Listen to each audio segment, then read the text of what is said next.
Pour en parler, nous recevons Aliouba, président du parti Mouvement démocratique libéral. Bonsoir et merci d'être avec nous. Merci de m'avoir invité. Dans un message sur les réseaux sociaux, vous imputez la responsabilité de ce drame aux autorités. Pour quelle raison? D'abord, je commence par présenter mes condoléances à l'ensemble du peuple de Guinée et aux familles et proches des victimes et souhaiter prompt rétablissement aux blessés.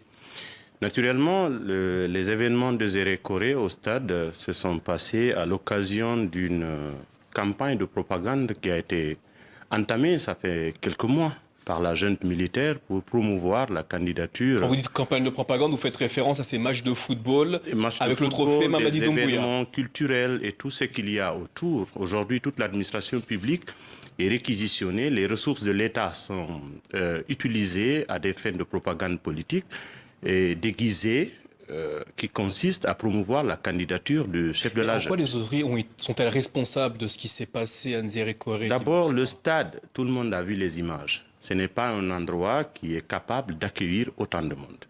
Et ce qui est regrettable, c'est que la plupart des victimes aussi sont des mineurs. Et ces jeunes, aucune mesure n'a été prise par rapport à la sécurité de ceux qui devraient venir au stade. Et les témoignages l'attestent suffisamment que, en fait, l'objectif de la junte, c'était tout le temps de mobiliser des foules pour faire croire à l'opinion publique nationale et internationale qu'il y a une adhésion populaire à une candidature du chef de la junte. Ce qui n'est pas le cas, parce que la Guinée n'est pas son premier exemple de manipulation de cette nature. Alors, ils ne se sont pas préoccupés de ce qui pourrait arriver. Alors qu'une autorité est censée pouvoir anticiper, la Guinée, dans son ensemble, n'a pas un stade actuellement homologué pour abriter même une compétition de football. Même le championnat national en est affecté.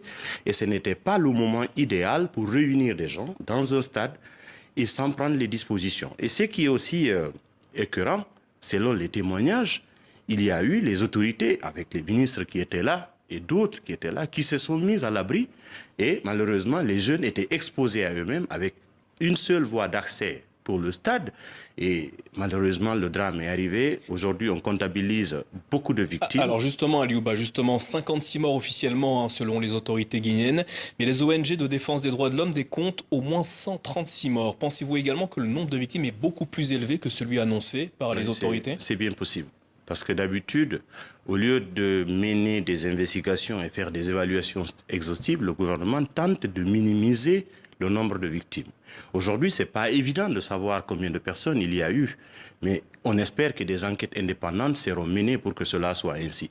Mais les premières mesures qui devaient être prises, d'abord, ce sont des sanctions administratives à titre conservatoire. Tous ceux qui ont organisé cet événement-là sont connus, ce sont des visages connus qui s'assument. Au moins, les chefs de la junte et le Premier ministre devraient prendre des dispositions contre cela dès le lendemain de l'événement. Parce que ceux-ci doivent d'abord répondre, puisqu'ils s'assument, c'est à visage découvert qu'ils ont organisé. Mais ce qu'ils cherchent à faire, c'est plutôt avoir une communication qui consiste à détourner le regard sur le fait que c'est une organisation, un mouvement de propagande, et on cherche à dissocier l'image du chef de la junte, qui a toujours été assumée, pour faire croire que c'est un tournoi de football ordinaire, étant donné que ce n'est pas le cas. Donc, si les sanctions tombaient tout de suite, on allait se dire, tiens, il y a un indice qui nous rassure que les enquêtes peuvent être... Aliouba, avant de sanctionner, il faudrait peut-être laisser le temps de l'enquête. C'est ce qu'ont annoncé les autorités, notamment le Premier ministre, Touriba. Des enquêtes sont annoncées. Pensez-vous qu'elles iront jusqu'au bout et qu'on finira par connaître la responsabilité des uns et des autres dans ce drame? J'ai des raisons de douter qu'il n'y a pas beaucoup à attendre d'une éventuelle enquête qui aboutirait à des conclusions dans le sens d'établir la vérité et bien naturellement de rendre justice. Parce que simplement, ce qui préoccupe aujourd'hui la junte, et le ministre de la Justice en a fait une communication, c'est de chercher à mettre la pression sur l'opinion pour ne pas que les gens s'expriment sur le sujet. Dans le sens de dire, tous ceux qui vont se hasarder d'en parler, eh bien, naturellement, ils peuvent s'exposer à des poursuites, étant donné que la junte elle-même, qui s'est prise dans son propre piège... que le ministre de la Justice a mis en garde contre les fausses informations sur les réseaux sociaux. Tout le monde est d'accord que les fausses informations sont de nature à envenimer la situation. Mais ce qui arrive aujourd'hui, les professionnels de l'information n'exercent plus en Guinée.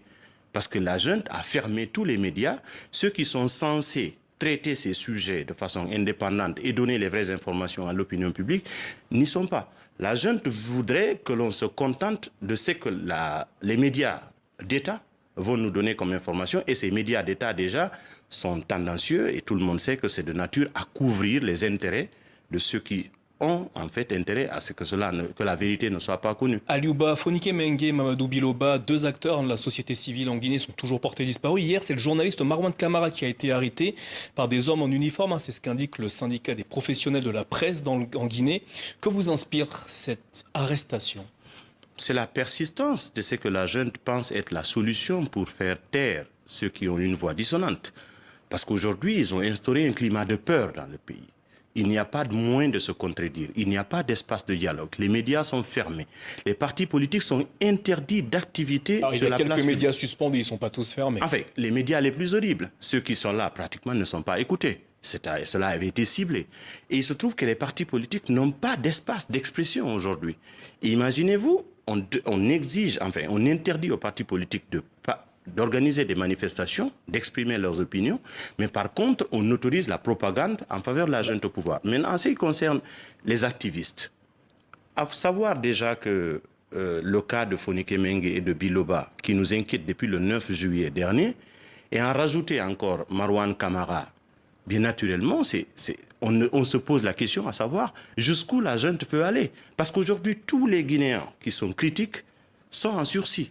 Parce qu'ils se sont décidés, au lieu d'envoyer des convocations aux gens, pour si toutefois on estime qu'ils sont en porte-à-faux avec la loi, ils sont en conflit avec la loi, on préfère les opérations de kidnapping, de disparition, et on ne donne pas des explications. Aliouba, autre question qui intéresse les Guinéens que nous regardent peut-être ce soir. Appellerez-vous à voter en faveur de l'avant-projet de nouvelle constitution qui est en cours de vulgarisation dans le pays? Mais écoutez, d'abord, le projet de vulgarisation est déguisé, en fait, sous le projet de candidature du général Mamadi Doumbouya. Et l'élaboration de la Constitution elle-même... Il n'a encore évoqué aucune information à ce sujet. Il ne l'a pas dit, mais il autorise, bien naturellement, tout ce déploiement ne pouvait pas se faire sans son autorisation. Nous savons. Est-ce lui ou ses proches, selon vous? Est-ce Mamadou Doumbouya qui organise tout ceci ou ses proches? Dès lors qu'il a la responsabilité de commandement du pays à l'instant, tout ce qui advient au pays, en bien et en mal, il assume les responsabilités. Maintenant, ses proches, c'est lui qui les a choisis. Alors, dès lors qu'il veut un agenda, bien naturellement, ses proches s'alignent et ils exécutent cet agenda-là. Donc, il ne peut pas se dédouaner en bien et en mal pour ce qui arrive au pays, malheureusement, pour la Guinée. Maintenant, cet avant-projet de nouvelle constitution. D'abord, l'approche qui a été utilisée par le CNT n'a pas été une approche inclusive. C'est un cercle qui est là. Vous avez été consulté lors de Non, pas vraiment. Pas vraiment. Vous n'avez pas participé à l'élaboration de ce texte? Pas du tout. Le CNT s'est arrogé ses prérogatives en tant qu'organe législatif de la transition, mais même des membres du CNT n'ont pas été associés. Alors ce qui se trouve aujourd'hui, les Guinéens se posent la question à savoir, d'ailleurs, est-ce que nous avons un problème de constitution en Guinée? Moi, j'ai toujours dit que c'est non. Parce qu'il se trouve qu'à chaque fois que nous avons des constitutions, c'est leur application qui pose problème. Le problème essentiel que nous avons, c'est un problème de leadership, un problème d'exemplarité. Parce que ça ne sert à rien. Aujourd'hui, à l'instant où on parle, la jeune s'était engagée de garantir le respect des droits et des libertés des citoyens. Alors on parle d'une nouvelle constitution qui va réaffirmer ces engagements-là, mais malheureusement, encore dans la pratique, la junte est en train de kidnapper des citoyens qui sont inoffensifs. Alors, en réalité, c'est plus un problème d'application de la loi qui se pose en Guinée qu'un problème de texte et de qualité de texte.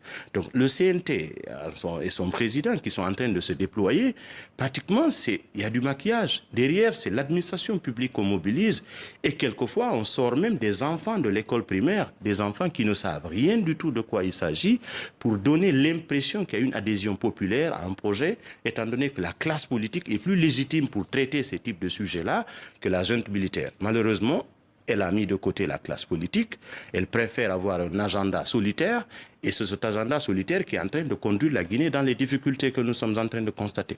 Aliouba, merci d'avoir répondu à nos questions ce soir au sujet de la situation et de l'actualité politique en Guinée. Merci à vous. Merci à vous.